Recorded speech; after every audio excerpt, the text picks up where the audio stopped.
Here on the Colour of Country Life across regional Victoria, great to be joined by the Liberal MP for Western Victoria, Bev MacArthur. Bev, how are you going today?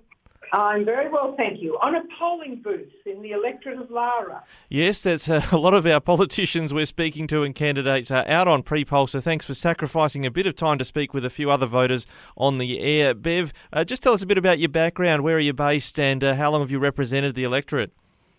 Well, I got elected at the last election, so 2018, and so I've been in the parliament for 4 years. I'm based, obviously, in this fabulous electorate of Western Victoria region, which covers 79,000 square kilometres and goes from Melton around the coast to the South Australian border and up into the Mallee, and has the major regional cities of Ballarat and Geelong. So a very diverse electorate, but a fabulous electorate. It was where I was born. It's where I've raised our children with my husband, and we're on a farm, actually, in the centre of the electorate near Camperdown. Fantastic. And Bev, you've been a straight shooter, we've noticed, with a lot of your comments and articles in The Spectator. You've been appointed the Shadow Assistant Minister for Government Scrutiny. Just share with us your thoughts about the Andrews Labor government. Well, this is the most tyrannical government I would have thought in Australia in a long time. This is the most lockdown state almost in the world. Certainly Melbourne was the most lockdown city. And the edicts that came from the Premier on a daily basis when he stopped children playing in playgrounds, kept people locked in their houses for 23 hours a day. I mean, we would have thought if you put a prisoner in a prison locked up for 23 hours, they must have committed a terrible crime. Well, Victorians committed no crime, but they were locked up. Children, lost their schooling. It had an enormous impact on mental health, and it certainly had a major impact on the health of Victorians. And the fact that over 100,000 now can't get vital surgery is incredible to think. And this has got nothing to do with COVID. This is just total mismanagement of the health system ever since Daniel Andrews was the Minister for Health. So it's gone on for a very long time. I've got a grandchild, for instance, that was born with a congenital deformity, needed an operation at 3 months. He's now 14 months and no sign of an operation to change his life. That's terrible. And he's just typical of so many people that contact me that are in desperate need of vital surgery. This is not elective surgery, it's vital. And we're shortening people's lives because the Andrews Labor government cannot manage the health system. They certainly cannot manage most projects they embark on, and they certainly can never build a road.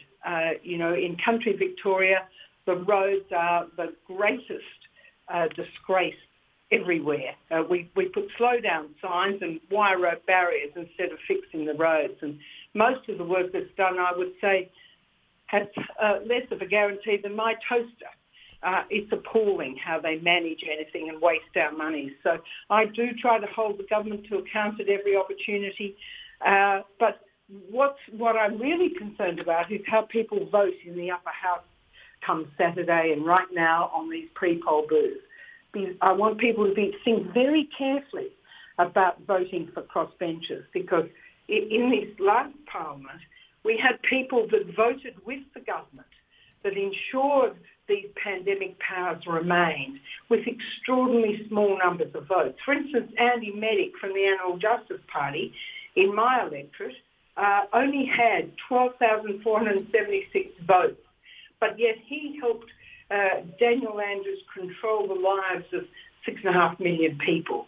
Likewise, Fiona Patten from the Reason Party, 14,875 votes. And the worst one was Rod Barton from Transport Matters, who only got 2,508 votes, but was the deciding vote to keep the pandemic laws going. Well, I noticed some statistics published by The Age indicate Andy Meddick voted 83% of the time with the government, Fiona Patten 74.3% of the time, Barton 63.3%. That's more than the Greens voted with the government, and Maxwell and Grimley 53% of the time. That's exactly right. So people need to be very careful about thinking, well, I'll vote for the Animal Justice Party. He's an MP in this electorate of Western Victoria. He would shut down all animal agriculture production. And what would that mean to the whole of this vital industry in Western Victoria? We feed the cities and we export to the world, and he would shut that down. But worse than that, their votes in many areas, as you've said, in so much of the government legislation that involved social engineering, was vital, and it was certainly vital to keep the government pandemic laws front and centre. Yeah, just on those, Bev, on those pandemic laws, what has the opposition pledged regarding those, and do you think that regional Victoria deserved to be locked down like it was?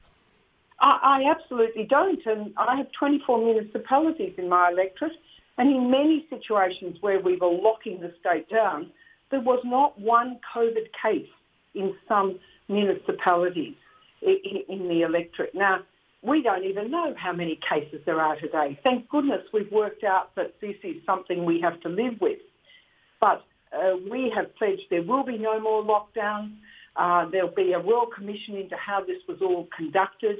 And heaven help us if we ever went down this path again. So I would urge people to think very carefully, one, about voting for Labor, of course, but secondly, voting for these sorts of parties. You might think the Animal Justice Party are about fluffy pussycats and pretty puppies. No, they're not. They're about wrecking the agricultural industry in Australia and wrecking the capitalist system and everything we know that's good about Western civilization. So be very careful where you place your vote in the upper house. And I just noticed some comments you made not that long ago about Jacinda Ardern's efforts to tax burps and farts from cows. Do you think that's a real prospect in Victoria? Well, the federal Labor government now are hell-bent on going down this path. And certainly I do think that they could well introduce this methane tax. Where is this going to end? It's a nonsense. We're now going to pay reparations to countries apparently who've suffered, supposedly from climate change.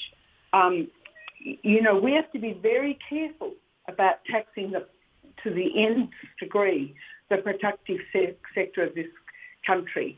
And when you start taxing cows for farting, I think we've probably gone too far. Bev McArthur, a good note to finish on. There's plenty for people to ponder as I head to a polling booth for pre-poll and indeed on polling day on Saturday. I'll let you go back to speak with those voters. Thanks for joining us on Flow. That's my pleasure.